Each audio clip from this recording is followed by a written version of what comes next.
Bienvenue dans 15 minutes Impact. Aujourd'hui, j'ai le plaisir de recevoir Inès. Salut Inès. Bonjour, enchantée. Enchanté. Eh bien écoute, est-ce que tu peux commencer par te présenter et puis après me poser ta question et me dire en quoi je peux t'aider?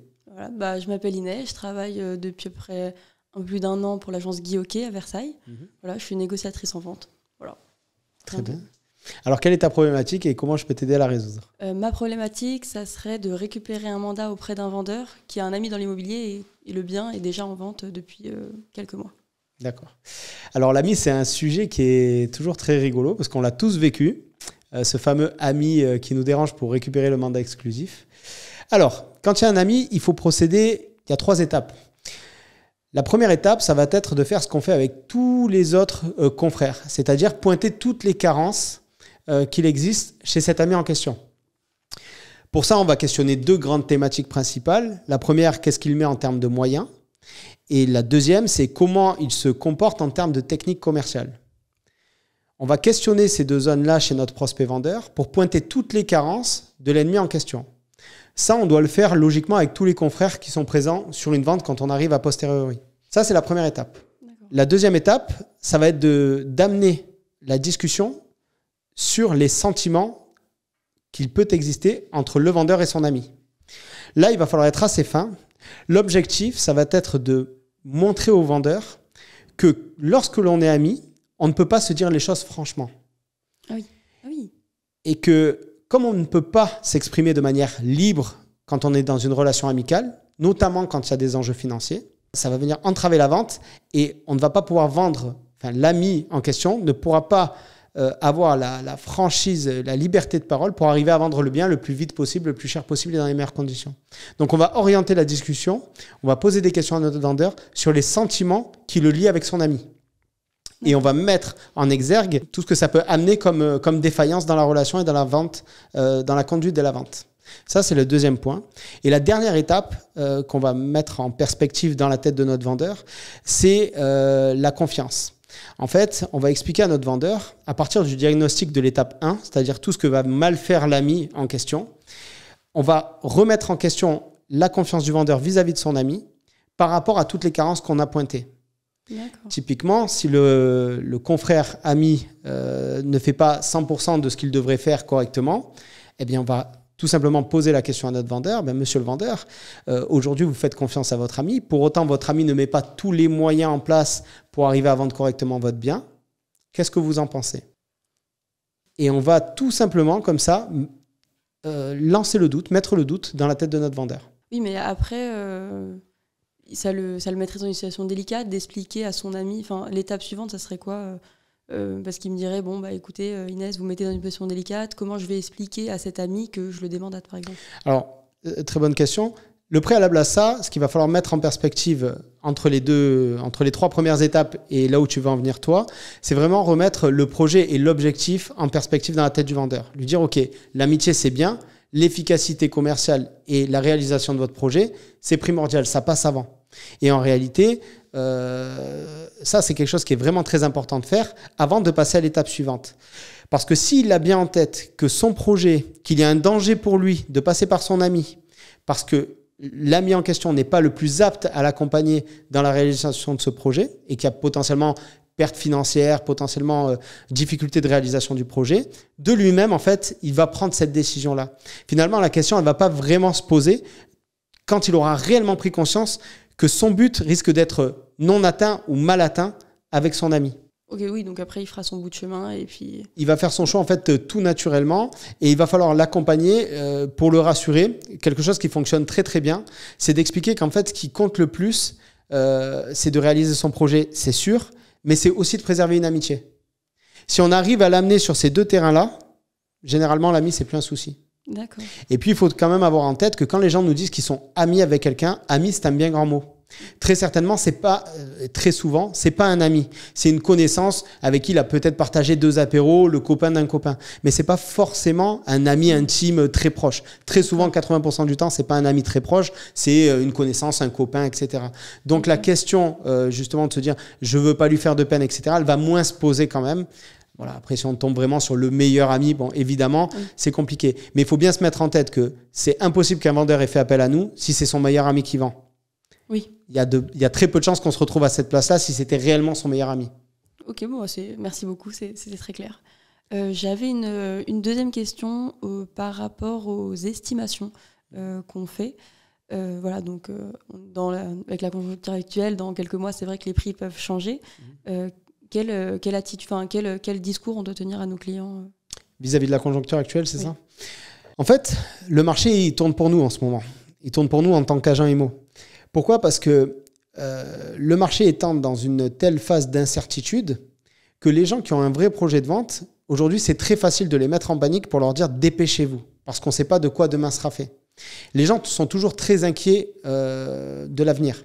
C'est pour ça qu'il y a autant de gens, par exemple, qui vont voir des voyantes pour qu'on essaie de leur lire l'avenir. Pourquoi? Parce qu'en fait, ils en sont paniqués de l'avenir. Et donc, nous, on peut très bien jouer sur cet effet-là, en fait, tout simplement.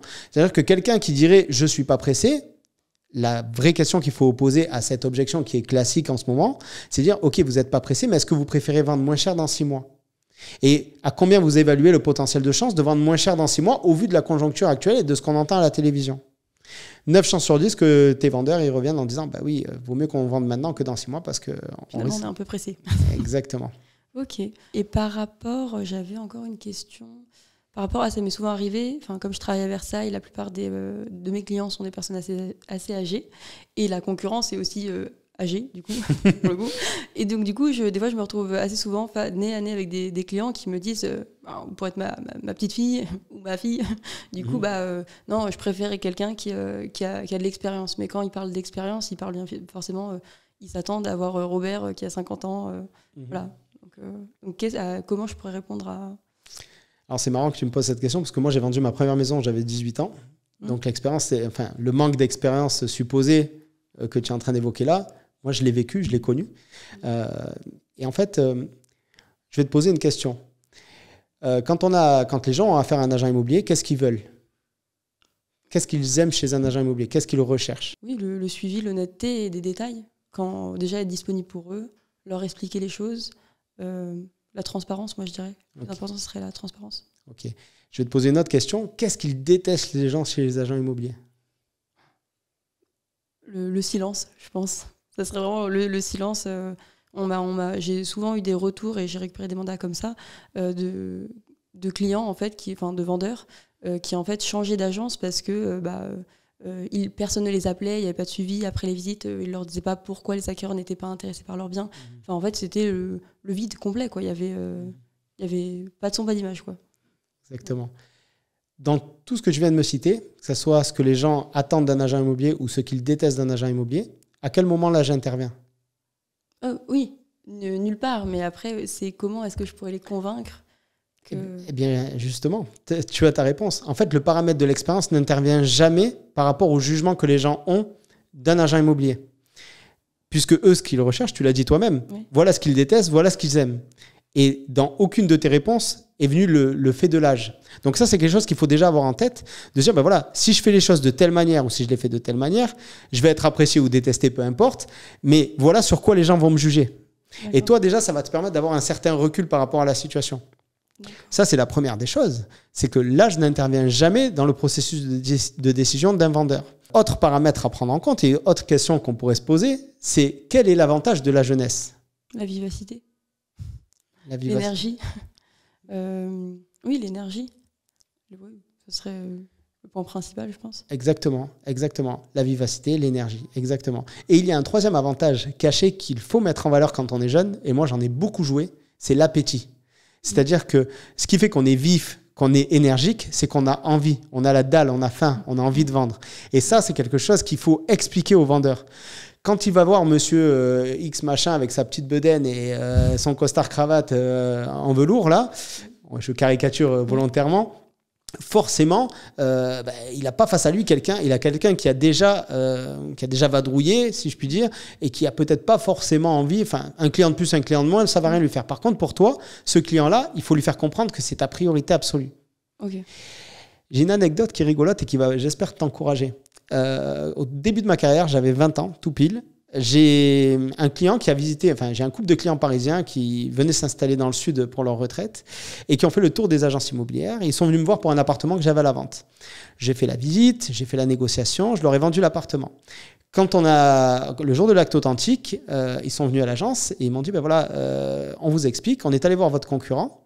En réalité, on a acheté avec vous et pas avec votre concurrent, alors qu'avec votre concurrent, j'avais déjà visité le bien. Je lui dis, ben pourquoi vous avez visité avec moi alors que vous l'avez déjà visité avec mon concurrent? Il me dit, ben c'est très simple. Vous vous attaquez dans le métier, votre concurrent, ça fait 4 générations qu'ils ont à l'agence. Oui. Et il me dit, vous avez été tellement professionnel qu'en fait, on s'est dit, on préférait aider un jeune qui avait envie qu'un ancien qui finalement les avait pas forcément très bien traités. Tu vois? Okay. Et donc, en fait, quand ils ont visité l'appartement, moi, je pensais qu'ils le découvraient, mais en fait, non, ils l'avaient déjà vu. Et donc, ils sont allés voir mon confrère pour pas que j'ai de problème avec lui. Voilà. Donc, tu vois, pour te dire que les gens sont sensibles au professionnalisme, mais pas du tout à l'âge. Ok. Ah oui, c'est vrai. Ah oui, je sortirai ces arguments la prochaine fois. Oui, c'est vrai que on n'y pense pas forcément, parce que quand on est face à cette objection, on est ok. On ne peut pas prendre 50 ans en 5 minutes. Hein, donc, ok, bon, merci. Et si tu te retrouves dans le cas où on te parle de ton âge, réponds sur les compétences. Tu poses une question. Tu dis, ok, qu'est-ce que vous attendez d'un agent immobilier? Tu vois? Ok. Une moustache ou qui sache permettre à vos acquéreurs de s'engager sur le bien. Tu vois? C'est différent. Tu vois? Il faut vraiment le ramener sur les compétences, en fait. Et là, ça va fonctionner. Ok. Alors, que penses-tu de l'exclusivité d'un mois? L'exclusivité d'un mois. Je pense que c'est une mauvaise chose. Parce que si un client s'engage par rapport à la durée, ça veut dire qu'il ne s'engage pas par rapport au contenu même de l'exclusivité. C'est-à-dire que proposer une exclusivité d'un mois, c'est une façon de rassurer le client pour lui dire, voilà, vous êtes engagé, mais pas trop. Or, le client, il ne doit pas s'engager pour cette raison-là, il doit s'engager pour le contenu de l'exclusivité, c'est-à-dire ce que l'on va proposer en termes de moyens, que ce soit en termes de moyens de communication ou en termes de techniques commerciales qu'on va pouvoir mettre en œuvre pour arriver à vendre son bien le plus cher possible, le plus vite possible et dans les meilleures conditions. Ça veut dire qu'en fait, ça va être un choix par défaut pour lui, où il va se dire, ok, j'ai pas trop d'engagement. Pour autant, s'il n'est pas convaincu du fond, au bout d'un mois, ça va s'arrêter. Okay. Très souvent, alors on peut avoir ça, on peut avoir aussi un autre type de mandat qui est assez répandu, c'est on fait 50-50 au cas où vous ayez un acheteur de particulier à particulier. La clause de partage. Ouais, je crois que vous appelez comme ça chez Guy Hockey, c'est ça? Oui. Ok, ben voilà. Voilà. Tout ça pour moi, c'est des variantes du mandat exclusif, un petit peu qu'on propose par défaut en fait, parce qu'on n'arrive pas à valoriser suffisamment. Ça traduit en fait une carence de l'agent immobilier et pas un besoin du vendeur. À partir du moment où le vendeur est clairement convaincu du contenu de l'exclusivité, tu la feras signer pour 3 mois et tu pourras la renouveler 1 fois, 2 fois, 3 fois. Ce qu'il faut vraiment mettre en perspective et en valeur dans la tête du client, c'est à quoi ça sert l'exclusivité, qu'est-ce que ça contient, et moi, Inès, qu'est-ce que je peux faire de différent de Pierre, Paul ou Jacques chez Orpi, IAD ou Safety pour arriver à vous accompagner mieux que personne. Si la personne a bien ça dans la tête et que tu t'es bien valorisé, normalement, la question de la durée n'est pas un sujet, en fait. D'accord. Ok. Bon, maintenant, je le sais. Merci beaucoup, en tout cas, pour tous ces renseignements. Ça m'a fait plaisir, Inès. À très bientôt. Plaisir partagé. Merci.